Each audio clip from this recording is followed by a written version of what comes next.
Hi everybody, this is Rob Halford, the Metal God, and this is Talking Metal. Mark. John, how are you, man? I'm doing great. How'd you like that show open?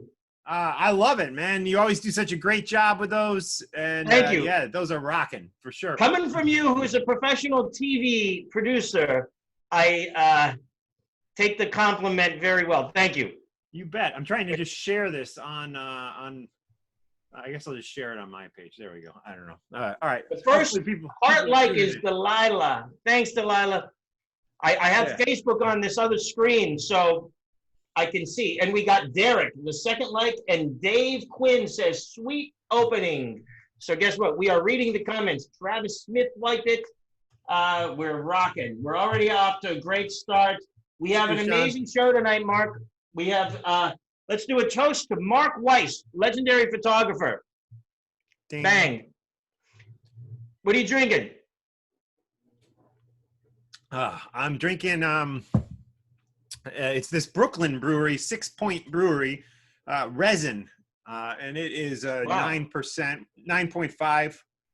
Wait, is that right? Yeah, 9.1% alcohol and brewed in Brooklyn, New York. Wow.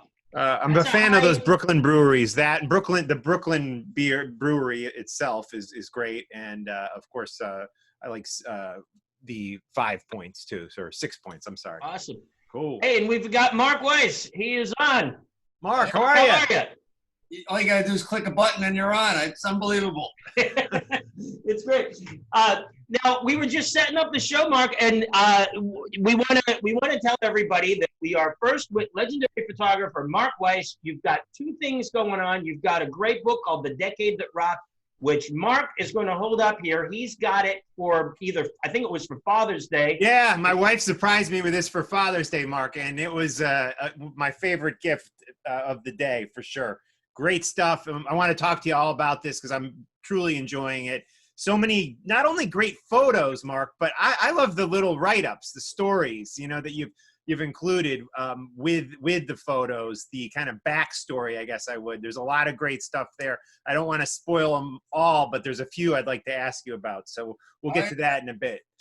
Spoil away. It's fine. Share the word. You got to, it's something reading it, and talking about it and showing it on your web, but holding it and looking at it, it means a lot to me, that I put this together and everyone's there to check it out and enjoy it. And I look at it every day and it's like, geez, I did that. And it's, it's amazing stuff. And this, of course, is The Decade That Rocked, and that would be the 1980s. So it's your work from that specific decade. But before we dive into the book, John, why don't you set up what Mark has coming up, and we can talk to him about what's going on there. Absolutely. The opening is September 12th, and I think the official opening to the public is September 14th at the Monmouth Museum.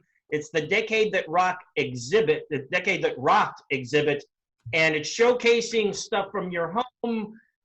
We did an exclusive today on my Facebook page of the Slippery When Wet shirt, which is being seen for the first time ever. And Mark, you even have the garbage bag, I think it was, for the Slippery When Wet cover. And I love the story. I watched the piece. I don't know if it was VH1 who did that on that album cover, and Bon Jovi calling you. We're going to get into that. But Mark, I got to tell you something first. And you're not going to believe this, but I have thought of you, and I'm going to tell you why, and you're going to remember, every single day for probably the last 15 years. And I'm not kidding, because you gave me two prints of Ozzy. One was of Ozzy, a headshot from the 80s, and one was Ozzy and Amy Osbourne when she was a baby, and the baby has like a devil costume on, and I've had that in my entranceway in 3 different apartments. So as soon as I walked into 3 different apartments, including the newest one, I've got both of your pictures right there. That's awesome. Yeah. Good stuff. I like that. And I got to thank you. You gave me 2 actual prints that you had in a portfolio, because you did a gallery opening at 1515 Broadway, the MTV studios and office, and it was amazing. And after that exhibit, you gave me those prints. VH1 framed them, and they've been in every single entranceway to my apartment for the last 15 years. That's cool, man. I like hearing stories like that. Yeah. So Mark, you're gonna be having an exhibit, right? There's gonna be an exhibit coming, and can you tell us a little bit about when and where this is happening? Yeah, well, it's at Monmouth Museum. It's right by Red Bank, exit 109. It's the Brookdale College. It's their campus. It's like on there. So you just follow the signs to Brookdale Community College, and it's called Monmouth Museum. You can go online and check it out. Get directions. But it's this huge space. It's like hidden away. Like I'm really looking forward to sharing this space with people, and they just kind of let me do whatever I want with it. So I had all this space, and for the last month, I just turned it into my house pretty much. I just pulled stuff off my walls and went into the garage, found some tour books, got my laminates, put them in some cases. And then I started finding all these things I didn't even know I had, and it's all going to be there. And I took my gold records off my walls here, and I put them there. Not all of them, but a handful. So each year, I have my gold record for each year from 1980 to 1990, and Wow. all sorts of little things. And I'm not done decorating it yet. I keep going back there every day until the opening on the 12th. Mark, you sent me a video sample of it, and it was unbelievable. The place looks great to begin with. It's huge, and you've got it filled with just the most amazing rock and roll memorabilia from our favorite decade, and we will absolutely be visiting the exhibit, hopefully on opening day. That's my birthday, September 12th. Well, we're going to have a birthday party for you there. I would love it. It's on. It's a definite. So Mark, you said you discovered some stuff you didn't even know you had. Can you give us an example of one of those items? Yeah, well, the slippery shirt, I couldn't find. I didn't know I had it until I started digging around, and I just kept digging and digging, and there it was. I couldn't believe it. So I pulled that one out, and then I did want to put in my. I have the Come Out and Play street in my garage, but it's about 2 tons, so I had to leave that there. I really wanted to, and I have the manhole cover that's actually, it went to the Heavy Metal Grammy Museum a few years ago, and it ended up at the Hard Rock, and it's still there, and I got to get that, so that would have been cool. So that's not going to be there, but what do I have in there? Well, there's that. There's my camera that I first started mowing lawns, and I got it when I was 12, so that's going to be there on my mannequin. I don't know. Did you see that little video clip of the mannequin? I don't know if I saw the mannequin. I got to watch it again because there's so many great clips, but I watched the one where there was a model standing there in front of a blue seamless background. That was actually me. It's a dummy. Okay. So I did see the mannequin because I thought I saw the headband. I go, is that a girl or is that Mark? Yeah. So I recreated my photo studio. So I have my background, and I made a mannequin. I got my first my bandana I ever had. It's on there. My camera, and my purple pants I used to wear in high school when I used to go to concerts. So I did see the mannequin. Yeah, that was me. Yeah, that was me. You'll see me there, and you'll see Angela on her mannequin with the slippery shirt on. Yep. Mark, Awesome. the stuff looked great. I can't wait to see what it looked amazing as is right now, but I can't wait to see what it looks like on September 12th when you've got it all completely done up. And that's going to be an amazing birthday party for me, coming down to hang out with you and seeing that exhibit. Sounds cool. great. And again, that is at the Mammoth Museum in New Jersey, so everyone needs to check that out. Now, Mark, you mentioned the Slippery When Wet T-shirt. For viewers and listeners who might not know, can you talk a little bit about that album cover? So you take the album cover picture and then it ends up changing, right? Can you tell the story behind that?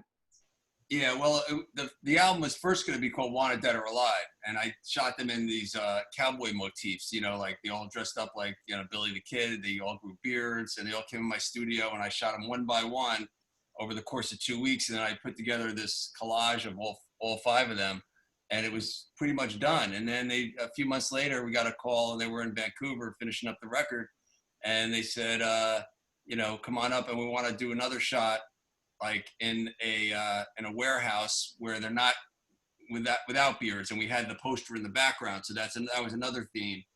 And then they decided to go with Slippery When Wet, just a change of heart. And then they told me, what the concept was with the girls, because we used to go to the strip club up there, the Number 5 Club, and they had this plexiglass booth where they used to wet down the girls, and we used to, after they would be recording and I'd be photographing, go over there and check it out like any young rock band would do. And then the signs kept coming up, and I believe Doc McGee kind of put 2 and 2 together and just said slippery when wet, and then they said, all right, when we get back to Jersey, we want you to do a shoot with the band down the beach with all the cars, and we'll do like a car wash scene, and we'll get these t-shirts that say slippery when wet.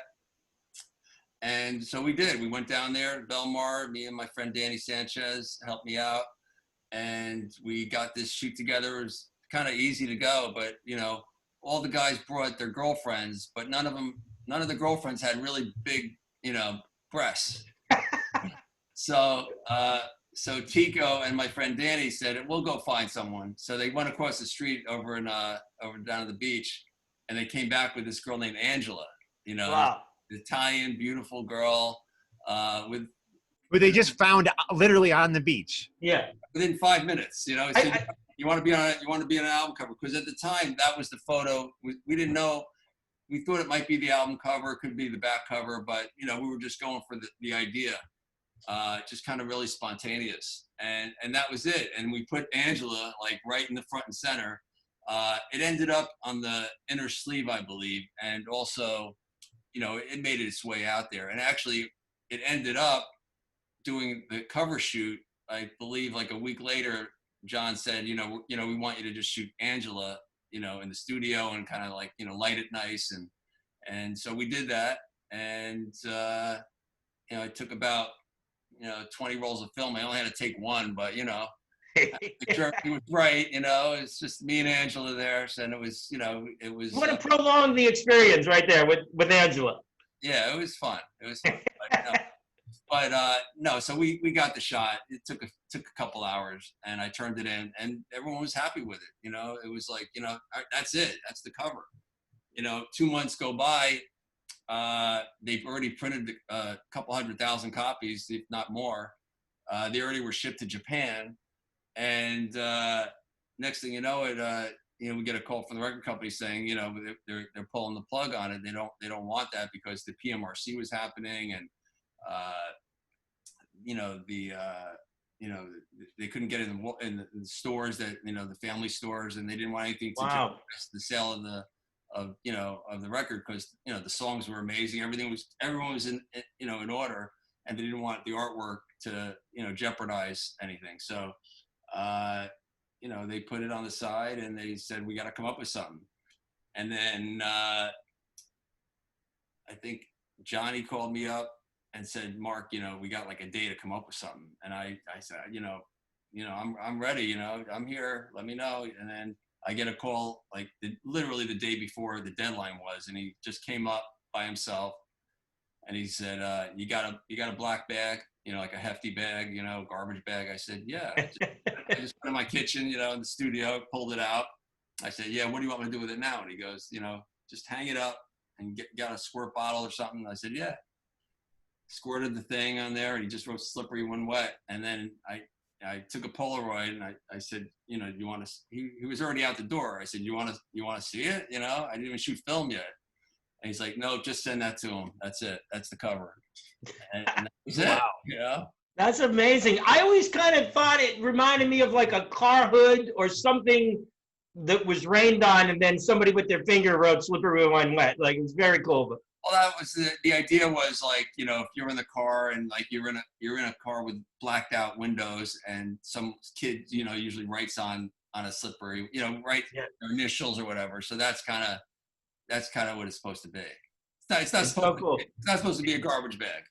Yeah, I never even knew it was a garbage bag. So everybody, we're talking about it, in case you do not know, which everybody does know, the Bon Jovi Slippery When Wet album cover. Now, Mark, how many albums did that sell? Do you know how many times platinum did that album go? Honestly, I don't know. It had to go like I bet it went 5 times, 10 times platinum, something like that. Oh yeah, got to look it up. Definitely 10 for sure. Yeah, I mean, an amazing record, and what a insanely cool story about the cover. Mark, some of my favorite stories from the book are the Ozzy stories, because there always seems to be some kind of weird twist or something happens. And can you talk a little bit about the time you got Ozzy to dress up in the tutu and the fairies wear boots theme? Can you tell that story? Because that's just one of my favorites from the book. Well, that was actually my first photo shoot with Ozzy. It was 1981, and we're shooting him doing a couple things. So we were shooting a cover for the magazine. First album, solo album came out. Circus, was it? Circus magazine, yeah. And then we're also doing something called heavy. It was called we're doing like a yearbook theme for rock and rollers. Yearbook. So Ozzy was like most athletic. That was the theme we were shooting him. Like, Lover Boy was in there for most, Lover or something. Everyone had their own title in this yearbook. It was called Rock and Roll Yearbook. And Ozzy was most athletic because he used to jump around a lot. So I bought boxing gloves, and he came out with this pink tutu, like, for the concept. And then I saw the boots in the corner, the red boots, that he put them on. And then we just started having fun. And really, that was only supposed to be a small black and white photo for this. It was called Rock and Roll Yearbook. And really, it was supposed to be a black and white. But I sent all the photos to the magazine, and they used it for a cover. That's great. They were pissed for a while. That wasn't supposed to be the cover, and I didn't know it was supposed to be. And when you say they, you mean Sharon and Ozzy. They weren't happy. So you send this thing in and thinking it's just going to be a small picture, and here is Ozzy on the cover of the magazine, unbeknownst to you or Sharon or Ozzy.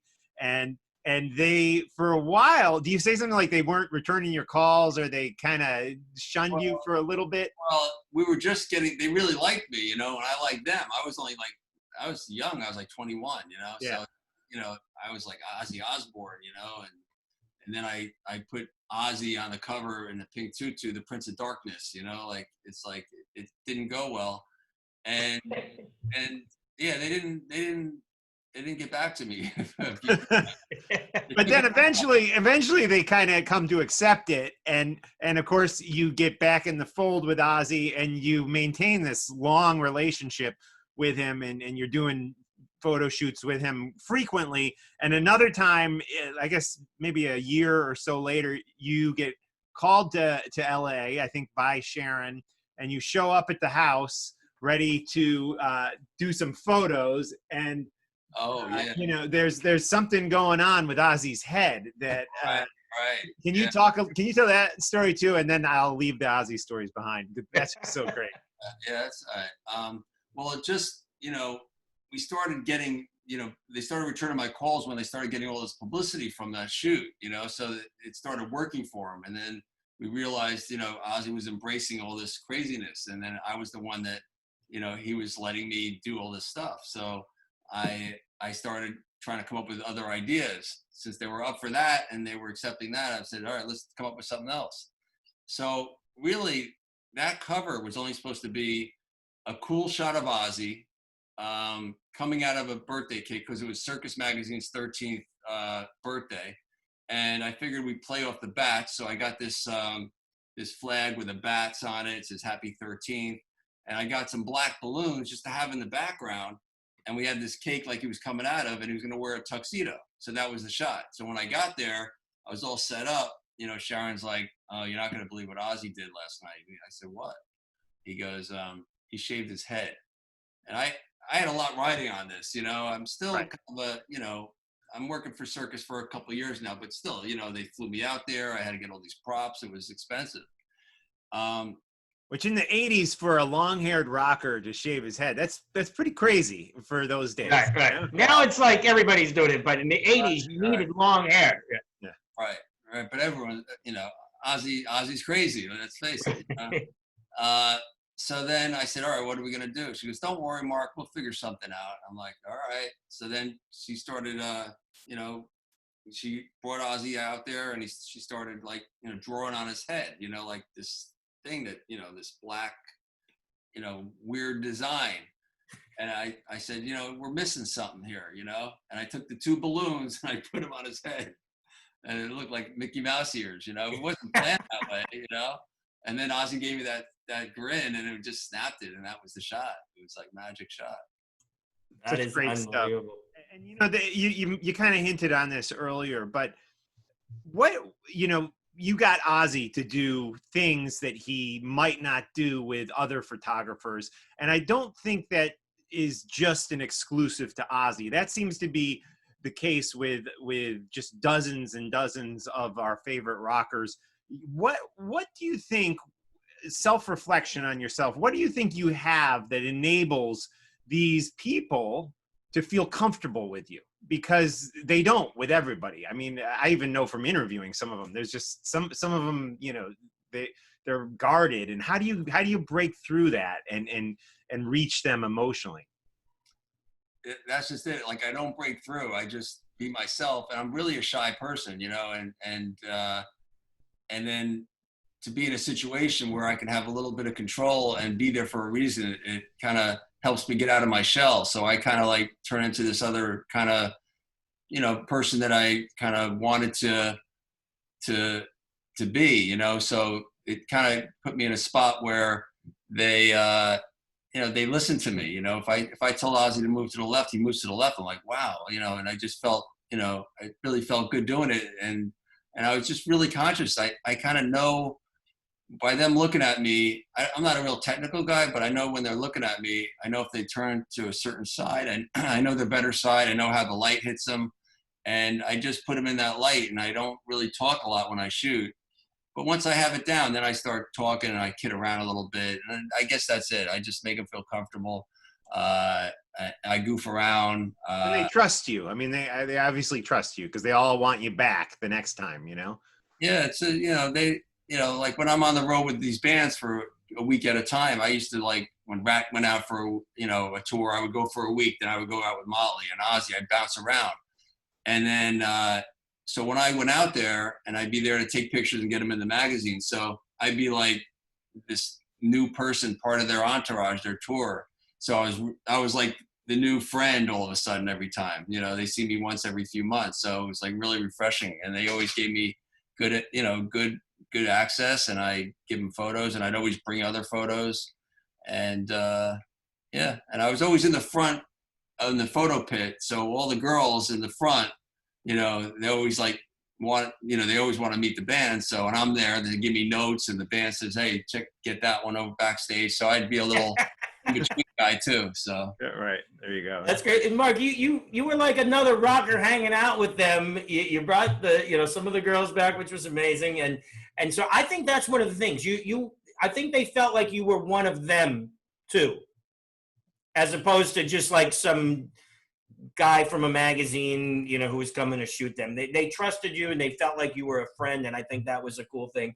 Now, Mark, I wanted to talk about, you've done, a lot of work with Ace Frehley through the years, and one of the greatest pictures that you've taken was from Madison Square Garden in 1977 during what I think was the Rock and Roll Over Tour, and tell us about that whole experience, because you had to be a kid at that point, like a high school kid.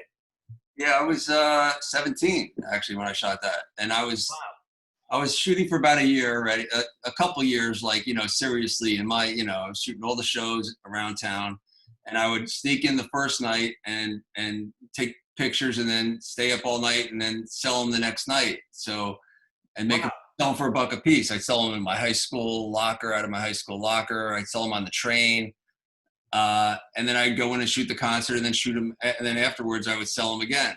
Were you developing your own photos at that point? Like, did you have a dark room and stuff where you went and Yes. Actually, my dark room is going to be at the museum too. I don't know if you saw that. Yeah, I saw that. When you said my dark room, I was like, is this Mark's house or is this the museum? And to any younger people that are listening, I was in the photography club for when I was back in school. In the old days, guys, you had to go into a dark room and dip the things into chemicals to get the prints of the photos, and very different from what we do nowadays. Yeah, absolutely. I'm gonna I'm going to try to, do a little keynote speaking it's on a campus, over in Brookdale. So I'm going to try to get kids to come in and educate them a little bit about the process and all that, but yeah, it was, I used to stay up all night and develop.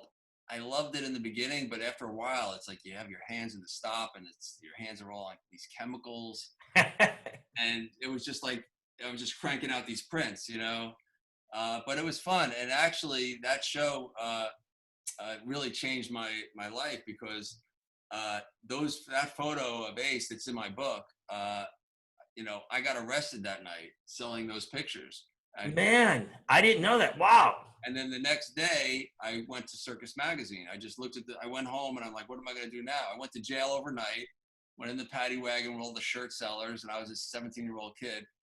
And then I went home to the circus and I looked at where it was, and it said New York City. So I just went on a train. I went to New York, and I knocked on the door, and they let me in. And the secretary took a liking to me and said, hang out, stay, and the art director will, I'll have him come see you in a few hours if he's around. He's working and he's busy now. I said, I'll wait till tomorrow, And he came out and he went and saw me and he liked my stuff. And then Jerry Rothberg came in, the editor and the owner of the magazine. And, they took a liking to me and they said, oh, well, we like your work, but you have to shoot Kodachrome film because they liked it nice and sharp and crisp and everything. I was shooting Ektachrome at the time because it's available light, and that's what the band's like. So I said, okay, when I'll reach out when I think I have something. So then fast forward like 6 months, Aerosmith was playing at Giant Stadium with Ted Nugent, and I stuck my camera in and had some great shots. I had it on Kodachrome because it was during the day.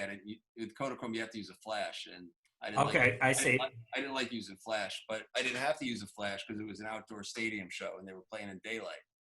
So I had all these really cool shots of, Aerosmith. I dropped them off at the office. The secretary called me up and asked me, do you have any pictures of Aerosmith? Because they can't find any. And I said, yeah, I actually do. And I dropped them off. And then a month later, she goes, go to the newsstand, check, I want you to see something. Beatles were on the cover. It was October '78, and in the magazine was the biggest picture in the book, the centerfold of Steven Tyler. And then from there, I started getting in the magazine. Every issue I had Ted Nugent and Journey, and it was just then eventually they got me access with the photo pass, and then I think one of my first assignments was Van Halen '79 in Convention Hall in Asbury Park. And then there was another centerfold. And, then I just started, once I had that access and I set up from Circus, and it's like the doors open really wide, it was great. So I could pretty much get a photo pass anywhere, get backstage. I mean, that's when the shot of Eddie Van Halen was backstage at the Convention Hall. That was Wow. 1979. I was like 19, I think. And you talk about, you mentioned getting arrested for that night, and then flash forward like 6-7 years later, maybe 8, I don't know. You mentioned in the book that you are actually taking pictures of Kiss for the first time, some of their first photos without makeup, right near where the arrest had happened. And here you have them in your own studio, right in Midtown Manhattan. Yeah, just a block away from where I got arrested. I'm shooting, when Vinnie Vincent was in the band, and yeah, it was kind of crazy. What do you remember about that? These were literally some of the first pictures that they've ever done without their makeup, where they're not hiding their face. Were they nervous? Was it awkward for them? How did they feel for some of their first photos without makeup? No, Paul and Gene, they're very confident. So you couldn't even tell they weren't nervous at all. But, Eric was a little shy in front of a camera, and Vinny he just kind of went along with it. But Gene and Paul were I think they thought they had their makeup on, to be honest with you, because they were, they just. Still posing like they would, right? They would, they were. And, they just moved on. It's like they didn't skip a beat. They decided what they were going to do, and they did it. and Right. I was there, and then they started work. Then they started hiring me to do their tour books, and you know, still to this day, you know, I just did their last tour book when they were doing a few years ago. Right on. And Yeah. you know, another Amazing thing stuff, in Mike. another thing we see in the book is that, you know, you were just there at all these big events like the US Festival, Hearing Aid, and let's talk about those two events, which were really big moments in heavy metal history in the 80s. The Hearing Aid project. Can you talk about being there? What the vibe was like? What you remember about that day?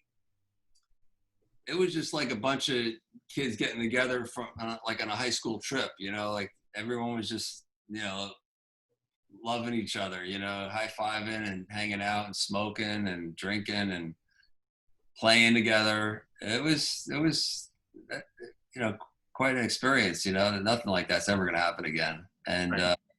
you know, it's so great that they have that on video too, because you can just watch it and it's amazing, you know. And who invited you to that? Like, how'd you get it? Was it the Dio group or Yeah. Well, I had, Dio maybe or Ronnie?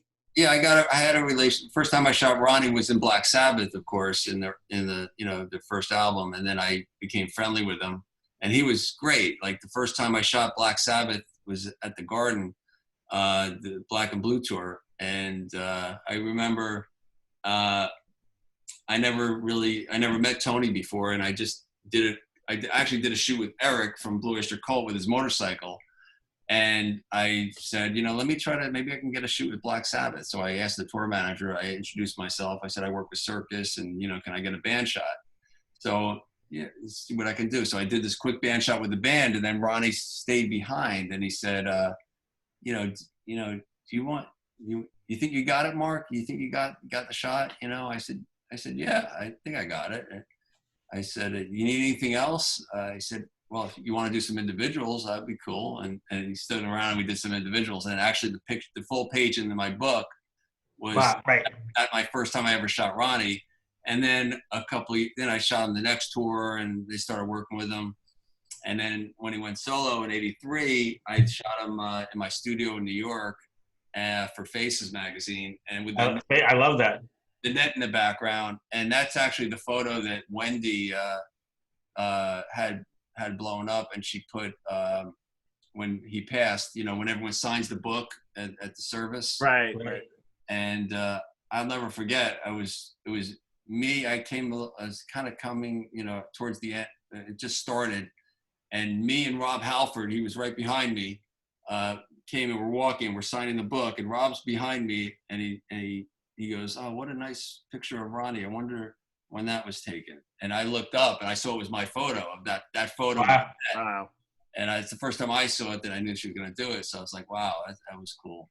And then I also did the last photographs of him and Black Sabbath that they used for their box set.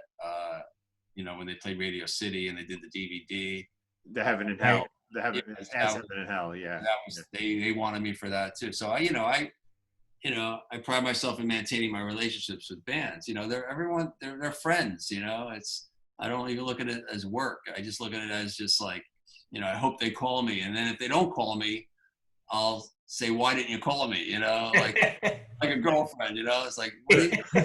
What are you using that person for? That DVD is dear to John and our hearts, because we're actually in the bonus footage of that. Yeah, DVD we're that in they the interview DVD. us. Yeah, great stuff. But the US Festival, and again, I don't want to make this all about Ozzy, but I love the story that, you know, for anybody that knows the US Festival, one of the most historic heavy metal concerts ever. It was the Heavy Metal Day. This was the festival thrown by Steve, not Jobs. What was it? Wozniak, Steve Wozniak, I think. And he, Ozzy plays during the day, and Ozzy arrives in this crazy costume. And I love that. Can you tell us what happened with that costume beforehand? Oh yeah. Yeah, Sharon and Ozzy didn't even know what I did with it before when it came to my studio. So I was doing a photo shoot at my studio with Ozzy, and Sharon said, you know, we're going to send this costume that we're going to use at the US Festival. We want to do a photo shoot with it. I'm like, all right, cool. Send it over. It was this big box. It looked like it came from Africa. It was like one of those things where it could be like the little voodoo dolls in there or something. Like it was all wrapped up like that. So we're supposed to do this shoot. It was been sitting in my studio for a week, and she's like, don't open it, just let it be, and we'll open it. I'm like, all right, I'm dying to see what's in there. So the day of the shoot, they said they couldn't make it. Something happened, they couldn't make it, and I said, but can you ship the box to where they were going to be for the US Festival? And I said, all right. I was bummed out, and then I just opened it up. I got my little crowbar. So this is like the wooden where you have to open it with like a crowbar because it's a wooden box. Yeah. Right. Yeah. I have a picture of me in front of it. Kind of. I did a little self-portrait, and then I did a whole process of me taking it out and then putting it on. And then I remember doing one shot with my thing hanging out of it because it's all feathers and stuff. And in the chapter, I had to Photoshop it out, but it's actually sticking out of it. And I never, like, the first time that they're going to see it is in the book, like, right. That's great. They didn't even know I did that, Yeah. I packed it up real nice and everything. And then, Ozzy, of course, he wore it on the first song and he ripped it off in like 30 seconds. Wow. And of course, we're talking about The Decade That Rocked book by Mark Weiss. It's a great visual, amazing visuals. And like I said, there's also just great little stories in there about all our favorite bands and just really highly recommended. Again, I got it for Father's Day. Where's the best place to get it, Mark? Is it Amazon or through your site? Well, right now it's sold out at Amazon. It's been sold out for like over a month.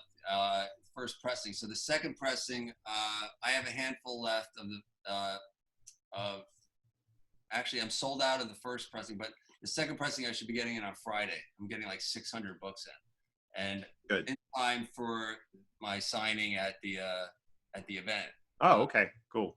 Yeah, but yeah, it's been great. I've been getting a lot of good press. I actually, out of nowhere, I go on my Facebook and I really check out my direct messages, on there. And right. then I once a week I'll read it, and it was a message from the Today Show. Oh, wow. And Wow. I didn't put two and two together really until they emailed. So I got the message, and I say yes to anyone to do an interview, like this 14-year-old girl last week, she's just started her own thing and wanted to interview me. So I want to inspire anyone that has, especially young people that want to share, spread the word, because she's 14 now and passionate about rock and roll. Can you imagine another couple of years, Yeah, so, and we need the young people. Yeah, no doubt. That's amazing. Sure. That's great. So I just say yes without even like checking out how many followers they have or anything. I mean, after I agree to it, before I go on, I'll see how many followers they have, just to see, get a little bit for them when it's actually committed. So this person from the Today Show, which I didn't really get until they responded in their email, and it had the logo of the Today Show, and it was from Australia. And they wanted to do a piece on me, and we did a live piece about a week ago from Sydney. It was 9:00 in the evening here in New Jersey, and it was, I guess, 9 a.m. there. And it was fun, I like to do more of that. And I just started. Mark, that was part of the clip that you sent, right? Yeah, it was. Yeah, that was amazing. That was great. And they had, everybody from like Sebastian Bach was in that, and everybody who you're friends with, who you've shot through the years. It's just an unbelievable roster of people that you've worked with. I mean, I can't even name anyone that I don't think you've worked with. You know what I mean? Like, it's just been great. And Mark, let me ask you one thing. You've, off topic a little bit, you interviewed me and Jamie from Like It for another project you're working on, the rock scene. Right. Well, I acquired the name Rock Scene, the magazine from the 70s. I always loved the logo. Yeah. And so I decided to archive all the magazines from the 70s. There's 52 issues from 73 to 82, I think. And amazing. I archived them. I threw them up there. Anyone wants to, check them out or read them. And then I just kind of used the concept of rock scene to, interview new bands on talking about their rock scene. And And then whenever I did a show, because there's no magazines out there, it was a way I could showcase my photographs and put them in a way and say a little bit, not much. I'm not a journalist, but say a few things in there and just put it up. Anyone wants to grab the photos and do what they want with it. And then I just kind of led from that. But I did start doing interviews, and actually Ronnie James Dio was my first interview over 10 years ago when he on the last tour before. I know I've been with you. You've done Ace. I think that was on the Gibson tour bus in Philadelphia. Yeah. That was a great interview. What a great setting that was. And thank you that you featured my group Like It in the magazine, and we did that at the Starland Ballroom. So I really appreciate your help with me and my group, and thank you for doing that. Yeah, well, I have over 100 interviews, and there's a few million views, and I just, it's like I'm at a show, and I like to go early and watch sound check. But what am I going to do between sound check and the show? So I figured, why don't I just sit and chat with them and videotape them while I'm chatting with them? It's just me and them, and it's pretty much the storyline is just tell me your early beginnings. Like, tell me when you first started and up until you became, famous or, you took off. So it's kind of like the story behind the story, and it's just like a campfire story, 10, 15 minutes. And I have a lot of people on there, and they're they're fun to watch. So and I'm starting to post them on the Decade That Rocked. So I'm kind of any bands that are in that category. In that decade, right. I'll throw them on there for some new life, because I've been doing it for 10 years. But I have a ton of people. So I would, check out the interviews on the decadethatrocked.com and also on rockscene.com too. Absolutely. So Mark, we'll let you go soon because you've been very gracious with your time tonight. I know we're already at 45 minutes, but I did want to ask you, because obviously you shot in the 70s, you shot in the 80s. The book is about, for the most part, the 80s. But you've been shooting the 90s, the 2000s, and it just so on and so on. Could there be a book for each decade? I mean, is that something you've thought about? I mean, the 80s were incredibly important to me, but the 90s were possibly equally as important, and I would love to see some of those photos from the 90s all condensed into one book too. Well, it's funny when Sebastian did I sent Sebastian the book, and I wrote a note in there, and I had 8x10s, and I gave it to him, and the first thing he said when he opened it up, because he did like pretty much an infomercial for me, and he goes, "What decade was it, Mark?" Because what decade is the decade that rocked? And I have a shirt. This is the decade that rocked, and people come up to me, goes, "What decade is that?" So right. I'm gonna do a little tagline on the back of the shirt. What decade was that? Because the 60s rock, the 70s rock, the 80s, every decade right. rock. But for me, it was the 80s. Right. The 90s for me, actually, Mark, I kind of stuck with the 80s bands, Right. I shot Alice in Chains, and I shot Soundgarden, and Limp Bizkit and all those bands too. But they really didn't want to be photographed, and they didn't care. Yeah. So it's like I tried. I had assignments to shoot them, and I would get backstage and all that, but they weren't fun, Right. So, it was just a different experience. Wow. Yeah, so I kind of let it go. I stuck with the bands that ended up, playing clubs. Like the bands that were playing arenas that were my friends. I didn't go anywhere. Wherever they went, I would go too, because it really wasn't about anything else. It was about just hanging out with my friends, and if I could take a picture. All right, so I couldn't sell them to all the magazines, but still, it's still getting this stockpile of photographs. I'm a photographer, I'm not, I really didn't do it. I'm not doing it for the money. I just do it to document those bands and to do it throughout the decades. It's amazing. But yeah, my next book, I want my next book to be a one shot of one of the bands out there. Like Ozzy, Motley, Van Halen, Guns N' Roses, one of those bands that do like that decade of that band, like in the same kind of feel of what I did. But I want to work with that band, so I have to reach out to them. I don't have to, but I want to, and get their cooperation and get involved with them and make it really special for the fans. Right. But also, I want to do with Decade That Rocked 2, kind of like call it BW, black and white, and do all this, pull up my black and white files of them, you know, because the black and whites, I used to shoot more black and white than color because it was less money, you know, because black and white was a lot cheaper, and I would develop it myself. And the magazines didn't really want black and white, and I didn't really want to sell pictures to the magazines because they only pay $25 as opposed to $100. So I have all these black and white images, like never before seen stuff. Yeah, backstage on the bus because you didn't need you know, it was all grainy and gritty and you just fuck around, and I have all these images. So I want that to be, and then focus more on being on the road with the bands. This book was more about like shoots that kind of like made me as a photographer, like, you know, shoots that really had an impact on me, and you know, like the Twisted Sister album cover or this. I love.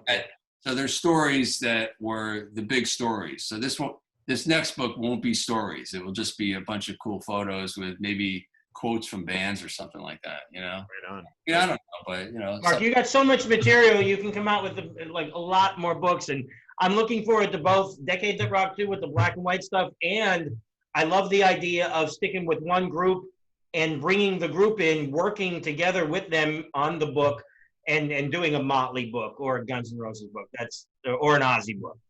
Yeah, I'm actually I'm working on this project. It just came my way as kind of like a fluke. It was brought to me. Someone wanted to purchase a photo of Kevin DuBrow for the cover of a book that this girl was putting out, and she was the president of the Quiet Riot fan club from the 70s and the 80s. You know, for the whole Randy and everything, and she reached out to me. She's like, "How much would it cost to use this photo?" Because she wanted a special photo of this necklace that she gave him with a microphone. Wow. And you know, it was too much for her, and I said, well, let me see what you know, show me the manuscript, let me see it. And she sent it to me, and there are handwritten notes going back and forth to Kevin, and she was the, you know, they had a personal, not, you know, nothing, you know, not boyfriend, girlfriend, nothing sexual. Right, but they really had a personal relationship. Yeah, she was just a true fan. You know, she was only 16, I believe, when she met him. So I started looking at it, and then I started talking to my friend Ron Sobel, who did the Quiet Riot photos in the beginning with Randy, who's a friend of mine. And I figured, let's take both. Let's turn this into maybe not a coffee table book, but let's turn it into something glossy, not just a book with, you know, memoirs. You know, like a lot of the books that they're little, and you know, you just read it, and then have her personal fan club photos, because she has great photos of her getting ready, ticket stubs, posters. She even has the original Quiet Riot mask. Wow. Video shoot that she helped get, actually. You know, she has all these stories. So we're trying to get it out pretty. You know, we're trying to at least do a pre-order by Kevin's, because it's the book's mostly about Kevin, but it's Quiet Riot, but it's really their relationship with Kevin. You know, Kevin's going to be on the cover, and we're trying to get it out. Kevin would have been 65 on October 31st on Halloween, so I'm trying to tie it all in with the mask and everything. And right. So you know, definitely stay tuned for that. I mean, it's a great project. I'm really interested in that as well, for sure. Cool. Well, Mark, before we let you go, where's the best place that people can get in touch with you online? Is it Instagram or Twitter, or what do you prefer? I have all of them, but definitely Facebook. Facebook, M. Weiss Guy or Mark Weiss Photography. And then I have the Decade That Rocked.com, the Decade That Rocked on Facebook too.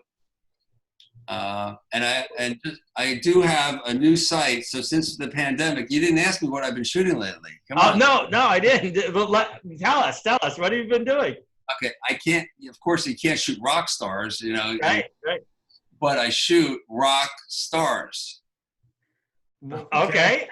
All right. So you're shooting. Okay. What, the sky constellations or? All right. So. Okay. I went to check out the sunset in Atlantic Highlands, where I live near by the beach, and then I saw this little sign said, this Henry Hudson Trail, and I said, oh, my daughter told me about that, and so I started walking along it, and all of a sudden I started to see these rock formations, like Wow. they stack rocks up and things. So I started taking pictures with my phone and making them look really huge and like looking like huge, and with the sunset. So I started doing that, and I started posting them, and I made a site called I Wanna Rock Stonehenge, because I used a photo that I shot when I was with Ozzy in '86 when they did Monsters of Rock, and I had a picture of Stonehenge. So I took that against a sunset that I shot, and I used that as the main shot, and then I got inspired by it. And there's these, if you go on it, I Wanna Rock Stonehenge, you'll see these rocks that are really only this big, but they look like they're, like 100 feet high. Wow. And Mark, it's great. to do. So when I walk, 4 or 5 times a week, I walk down this path, and I ride my bike now, and I just stop and I just kind of go for it and go for different things. And I found this little Barbie doll with her head like gnarled off by some dog, and I found it, and I use her in there now too. And she's actually a rock climber. She's got like a helmet, so I throw her in there, do silhouette. So you gotta check it out. I absolutely will check this out. I'm looking at it right now really on cool. Facebook. Yeah, the little Barbie. Yeah, that's great. So it's I Wanna Rock Stonehenge it's a Facebook page, right? Yeah, and no one really knows about it. This is the first time I'm announcing that I'm doing all this kind of stuff. But I love it. I never shared it with anyone. I just kind of word of mouth for now. But I guess the cat's out of the bag. I'm shooting rock stars. So at night, I do night shots too for the silhouette. So their stars are out. So I'm shooting rock stars still. You're still doing it. Great Mark, stuff, that sounds like a really fun project. I can't wait to see how you make these small things look huge. I know they're going to look amazing. And Mark, it sounds like you pulled it up right already on your Facebook. Yeah, I'm checking it out right now. But Mark, it's been great talking with you. Thanks for this great book, The Decade That Rocked, guys. Highly recommended. And I love the size of the book, Mark. I love it when Mark held it up and I saw the physical size of it. I love it. It's not that small book like like your typical biography or something. This is like a coffee table book. Yeah, it's great. Yeah. That's where we have it, on our coffee table. Yeah. When I got it, and everyone's talking about it's a coffee table book, I'm like, I don't even have a coffee table. So I went and Googled it on Amazon. Yeah. The first thing I put heavy metal coffee table, and the first thing that came up was this really cool looking coffee table, and I bought it, and now I have it in my room. That's great. Cool. And you have the book on it? Yeah, of course. I have a whole. I love it. So if you buy the book from me on The Decade That Rocked, I can personalize it and all that. I also have these centerfolds that I do. I have a Lita one. Oh, nice. Nice. And I have a Vince Neil one. I keep adding. Cool. Just added a James Hetfield one. Very cool. So I include that. You can get it when Amazon becomes available, which it will be in the next week or so.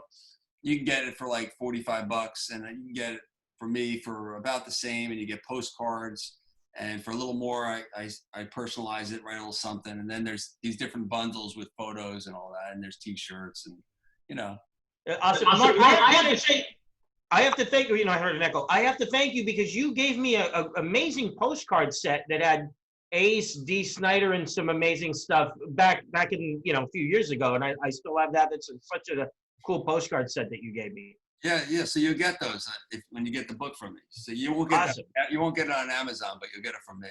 Nice. And Mark, at the event, people can buy the book too, and you're going to sign them. Yeah. Or at the opening now. Will you be there only at the first day, or will you be there different days as well? Actually, no. What I'm planning to do, because this thing is almost like sold out, and it's free. This one is free, but it might even be sold out. But if you still want to go, I would say go on, and I think they have a waiting list. And anyone on the waiting list, as soon as we do another one, because what I'm going to do is like once a week, I'm going to do a signing there. I'm going to go there for a couple hours. It's only 15 minutes from my house. It's the museum. You just have to make a small donation, and we'll give you one of these posters. If you make it like a $10 donation, you get a poster, and it's a donation for the for the museum, because it's a nonprofit. And then you get to check out all my photos, and then you take a picture with the slippery mannequin and me. Yeah. Oh, that's awesome. It looks amazing. I cannot wait to see it. It's great. It looks unbelievable.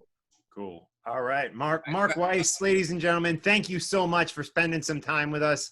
And Thanks, keep Mark. doing what you do. My wife and I always love running into you at shows. It's always you're always so nice to everyone, and we appreciate what you do as fans. I'm just a fan too, and I appreciate what you guys do. Cool. Thank you, Mark. Thank you so much. And we'll see you soon, and I'll be in touch before the 12th. All right. See you.